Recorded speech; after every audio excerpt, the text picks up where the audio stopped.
Bienvenue sur Africa 24 pour cette nouvelle édition du QG News. Voici les titres. Après des mois de calme relatif, de nouveaux affrontements ont opposé l'armée congolaise et rwandaise à la frontière entre les deux pays. Un militaire congolais est décédé. Les hôpitaux camerounais dotés d'outils innovants, des tablettes informatiques pour diagnostiquer les maladies cardiaques. Les résultats du test sont transférés aux médecins et évitent ainsi aux patients de se déplacer. Alors que la Coupe du Monde débute ce jeudi au Brésil, focus dans cette édition sur le premier match d'un pays africain, Cameroun-Mexique. Ce sera ce vendredi. Des combats ont donc éclaté ce mercredi à la frontière entre la République démocratique du Congo et le Rwanda. Alors que les relations sont historiquement tendues entre les deux pays, les affrontements ont opposé l'armée congolaise à l'armée rwandaise à une vingtaine de kilomètres de Goma, dans la région sensible du Nord Kivu. Un soldat congolais est décédé. Florencia Saint-Poré. À la frontière du Rwanda et la République démocratique du Congo, la tension ne faiblit pas. Ce jeudi, de nouveaux accrochages armés ont eu lieu dans la région du Nord Kivu.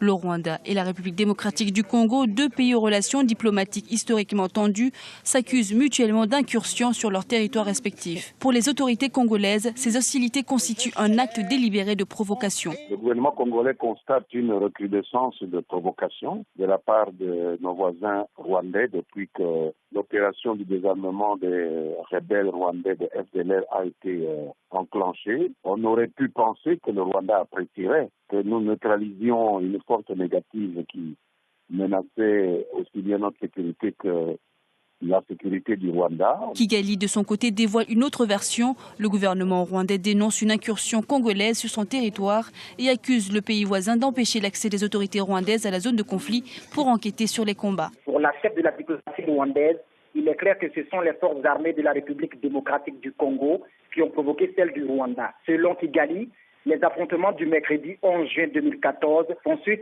surtout à un déploiement de deux pelotons de FARDC sur le territoire rwandais. Des affrontements qui se sont déroulés en deux temps à la frontière rwando-congolaise. Ce regain de tension a été dénoncé par la société civile ce jeudi. Cette dernière a d'ailleurs sollicité l'implication de la communauté internationale et exhorté les deux pays à prendre les mesures nécessaires afin de rétablir la sécurité à la frontière. Laurent Gbagbo, ancien président ivoirien détenu par la Cour pénale internationale depuis 2 ans maintenant, sera-t-il jugé par la CPI? La réponse devrait être connue d'ici la fin de la semaine. Une chambre préliminaire de la Cour de La Haye doit en effet se prononcer sur une confirmation ou non des charges qui pèsent contre l'ancien chef d'État. Il était l'unique candidat, c'est donc lui qui a été élu par acclamation, c'est-à-dire sans vote. Le ministre angoudé des Affaires étrangères, Sam Kutesa, a été élu ce mercredi à l'unanimité président de la 69e session de l'Assemblée générale des Nations Unies. Le point tout de suite avec Flore Onissa. Sam Kutesa de la République de l'Ouganda est élu à l'unanimité par acclamation président de l'Assemblée générale pour la 69e session. 5 régions géographiques sont représentées à l'Assemblée générale des Nations Unies. À tour de rôle, chaque zone dirige les débats de l'Assemblée générale de l'ONU. À compter du mois de septembre, c'est l'Afrique qui prendra le relais des Antilles. Le ministre ougandais des Affaires étrangères, Sam Kutesa, succède à John William Ash. Notre monde est confronté à différents défis, tels que la pauvreté, la faim, l'accès limité aux soins éducatifs et aux services de santé, le chômage, l'insuffisance en infrastructures dans de nombreux pays en voie de développement, l'énergie qui est insuffisante et chère, mais aussi le changement climatique, l'élévation du niveau de la mer, les conflits armés et d'autres menaces comme le terrorisme, la piraterie ou encore la traite des êtres humains. En 2000, les États membres de l'ONU ont adopté les OMD, les objectifs du millénaire pour le développement. Ces derniers recouvrent de grands enjeux humanitaires tels que la réduction de la pauvreté, l'accès à l'éducation ou encore l'égalité des sexes. Le nouveau président de l'Assemblée générale des Nations Unies assistera à la fin de ce programme de développement.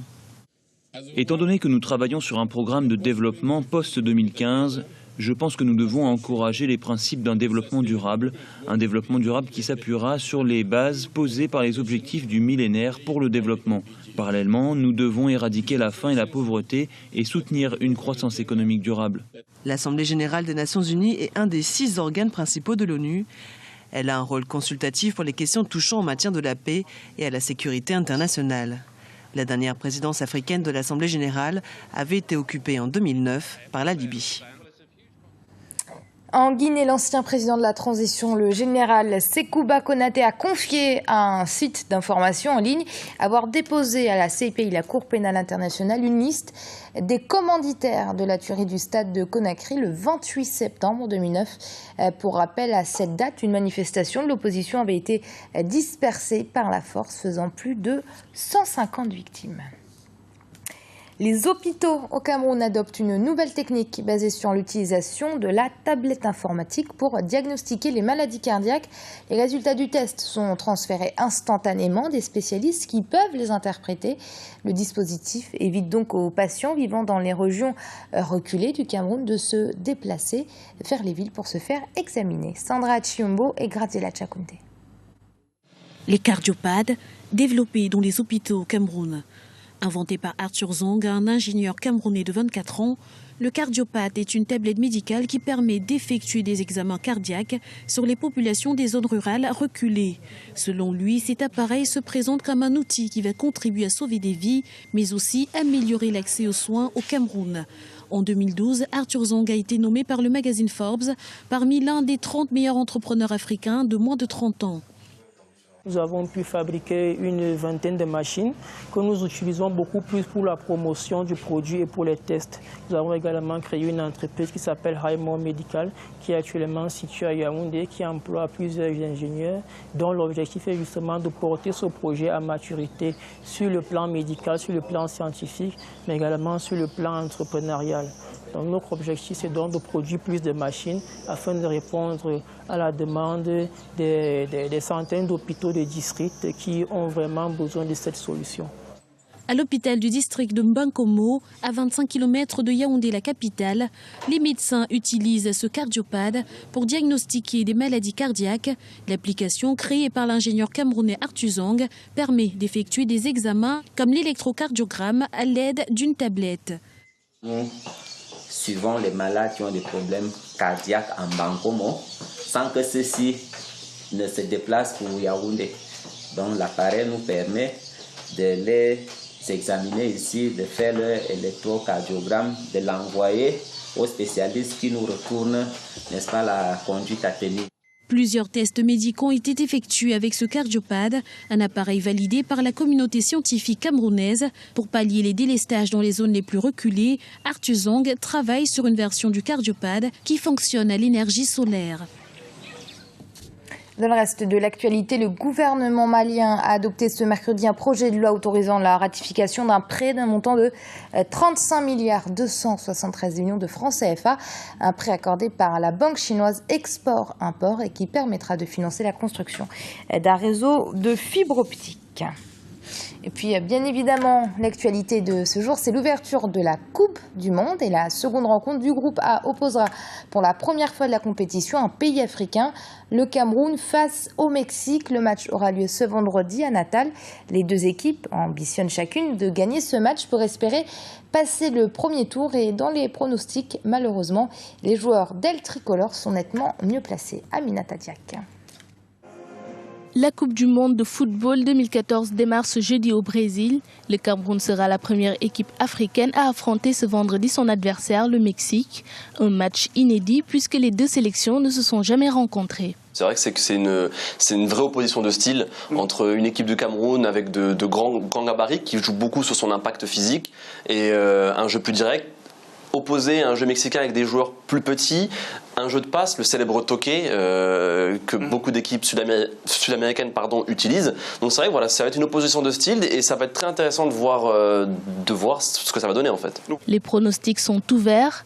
Fort de son expérience et conforté par sa victoire sur le Brésil lors des Jeux Olympiques 2012, le Mexique a tous les avantages pour s'imposer dans son groupe. Le Mexique a un vécu que je disais tout à l'heure, c'est très important. Ils ont été champions du monde de moins de 20 ans ensemble en 2011. Ils ont remporté le Festival de Toulon en 2012. Ils ont remporté la médaille d'or aux Jeux Olympiques en 2012. C'est la même équipe. 3-4 compétitions internationales, ils l'ont fait ensemble. Donc ça forge une équipe et c'est ce que le Cameroun n'a pas. Les Lions indomptables sont conscients que beaucoup de choses vont dépendre du match face au Mexique. Ce vendredi, la solidarité et le jeu collectif seront les maîtres mots sur le terrain pour la sélection camerounaise.